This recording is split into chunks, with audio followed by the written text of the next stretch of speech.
Bonsoir à tous et bienvenue aux 19h. Encore quelques jours et les candidats à l'examen du certificat d'études primaires CEP session de juin 2023 affronteront les épreuves de cet examen. Mais avant le jour J, ils sont évalués à travers un examen blanc national. À Djougou, Judikaël Aena et Enoch Rumpati sont allés faire le constat du déroulement des épreuves. Voici le reportage. Complexe scolaire Seroutago de Djougou.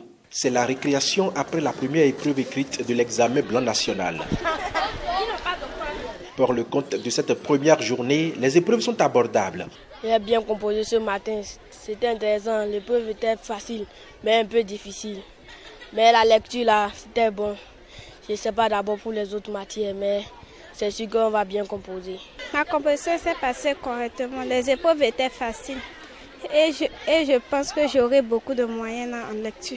Nous avons composé en compréhension de l'écrit. Et l'épreuve a duré 1 heure, à voir la teneur des différents items.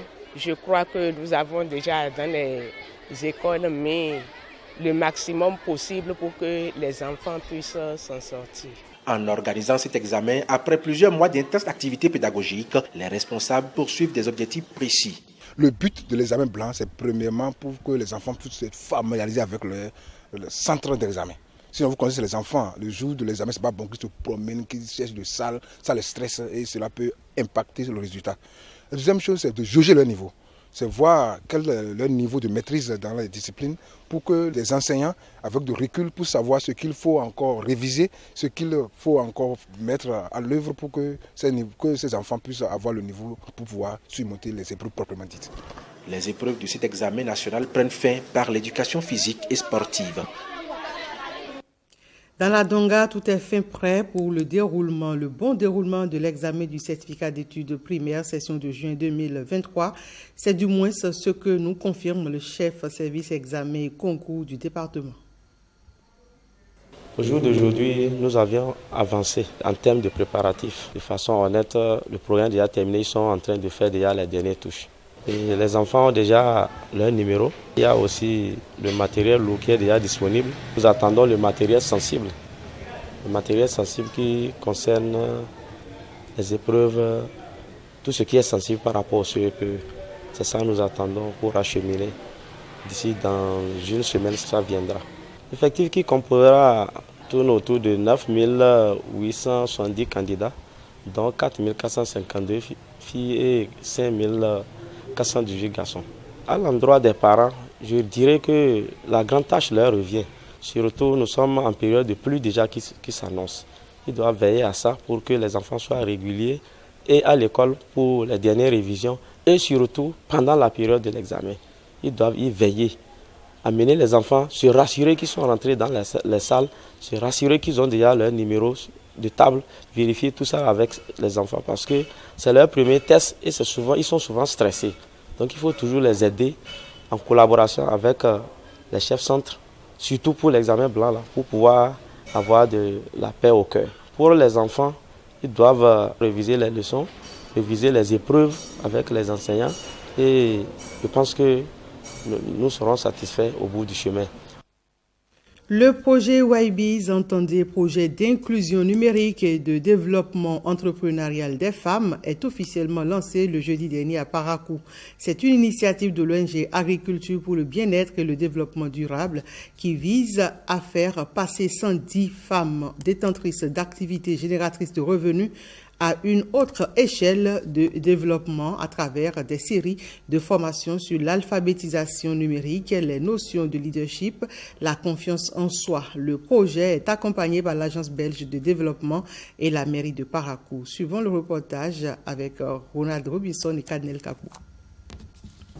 Hub d'innovation agricole, Abed ONG célèbre l'entrepreneuriat féminin en accompagnant les femmes détentrices de très petites entreprises avec le projet YBs.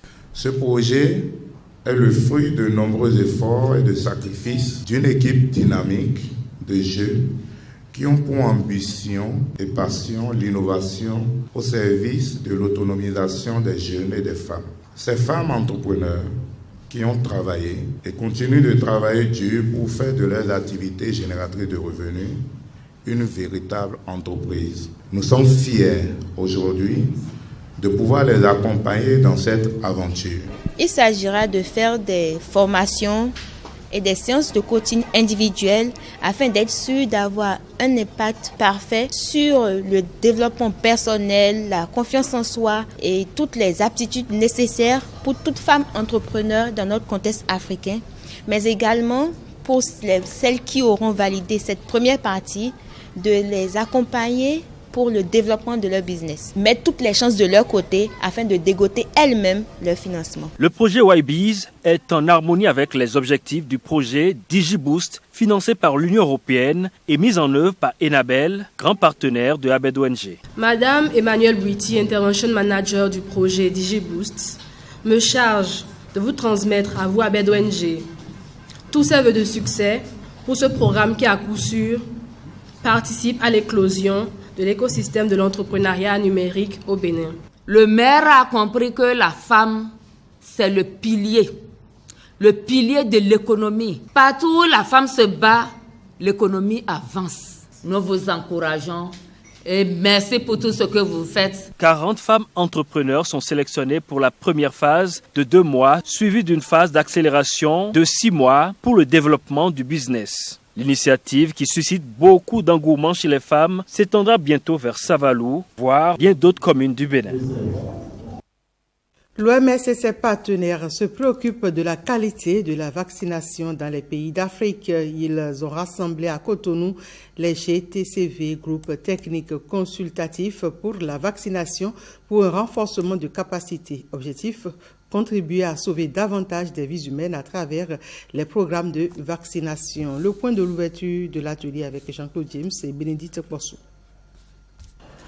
En Afrique subsaharienne, environ 3 millions de vies sont sauvées chaque année grâce à la vaccination.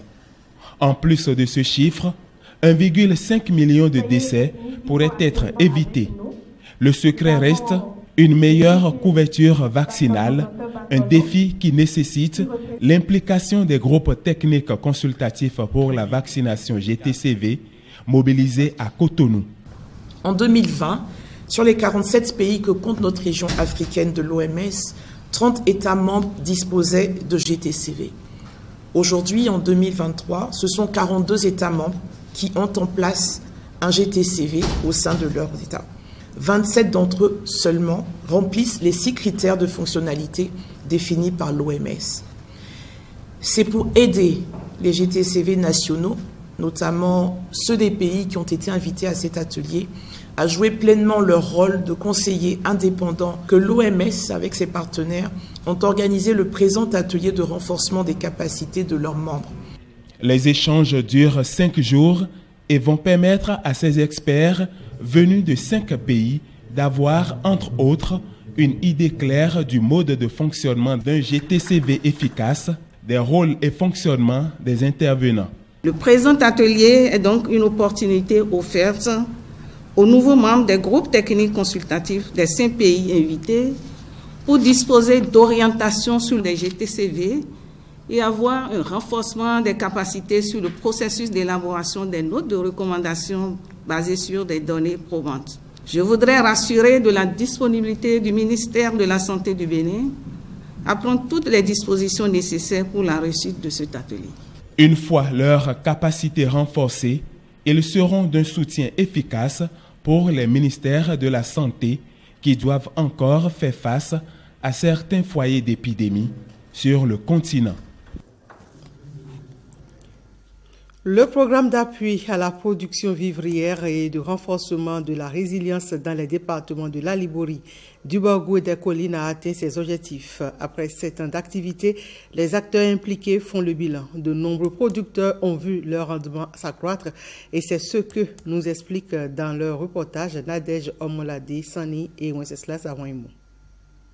Plusieurs entrepreneurs agricoles des départements de la Liborie, du Bogou et des collines ont vu leur rendement agricole doubler voire tripler grâce à Papvir ABC. Avec la mise en œuvre de ce projet, les producteurs et coopératives ont bénéficié de l'aménagement mécanique et en haute intensité de main-d'œuvre IMO. La production de tomates sur un hectare, vous pouvez avoir par exemple 5 tonnes, 6 tonnes. Mais aujourd'hui, avec les aménagements, on va jusqu'à 17 tonnes par hectare. Si nous prenons l'exemple du riz, le riz avant trouvait à peine 4 tonnes, 5 tonnes par hectare. Aujourd'hui, on va jusqu'à 12 tonnes par hectare. Si à l'heure du bilan, de nombreux bénéficiaires sont satisfaits des rendements obtenus, l'exécution du programme ne se serait pas déroulée sans embûches. Le récent atelier régional de revue de la performance des projets GAPS Arusha en Tanzanie a confirmé que le Papvir ABC fait maintenant partie des projets GAPS très performants. Les différents acteurs se réjouissent des nombreux défis relevés par chaque partie pour mener à bien ce projet qui a déjà impacté 9 communes dans les 3 départements. Nous encourageons là-bas l'ensemble des partenaires à privilégier cette façon de faire qui permet d'avoir un autre regard, une autre perspective pour pouvoir donc améliorer les façons de faire. Et il convient de féliciter l'équipe de Papvir qui a su composer avec ce regard alternatif du contrôle citoyen pour donc avancer. 15 milliards de francs CFA ont été investis par le Programme mondial pour l'agriculture et la sécurité alimentaire via la Banque africaine de développement pour renforcer la résilience des ménages face au changement climatique et surtout accroître les revenus des petits agriculteurs vulnérables. Résultat recherché, atténuer l'incidence de la pauvreté sur les ménages. Douaniers, policiers et marins réunis à Cotonou autour d'une cause commune, le contrôle des navires. Pour affiner leurs interventions respectives, une formation leur est dédiée à travers le projet SICOP financé par l'Union européenne. Il est attendu de ces marins et paramilitaires de performer davantage dans la lutte contre le commerce maritime illicite et les réseaux criminels associés. Avant qu'ils prennent le large pour la pratique, Jennifer Sachivi et Ernest Tetigou étaient au lancement de leur immersion professionnelle. Cet événement marque un jalon important dans nos efforts collectifs visant à renforcer la sécurité maritime et à lutter contre les activités illégales en mer. Dans leur dynamique de lutter contre le trafic illicite et la criminalité sur les côtes béninoises, les forces sécuritaires et maritimes obtiennent de nouveaux rudiments. Cette formation du projet SICOP, financé par l'Union européenne, vient leur apporter des outils et techniques nécessaires à la fouille des navires. L'objectif est d'atténuer l'impact négatif de l'insécurité maritime.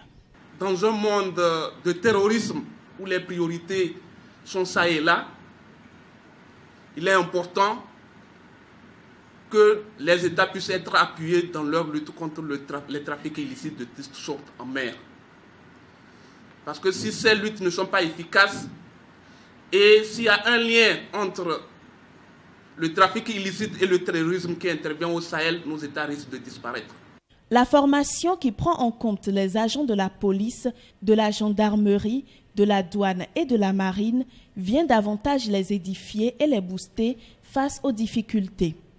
La présente formation est venue à point nommé. Le transport maritime des marchandises de nos jours n'est pas sans risque de trafic de tout genre, allant du trafic des stupéfiants, des faux médicaments, à la traite des hommes, en passant par le trafic des armes, munitions et autres. Le programme de formation qui entend contribuer au renforcement de la politique sécuritaire nationale va s'étendre sur une semaine. Et c'est tout pour cette édition. Merci à chacun et à tous pour votre aimable attention.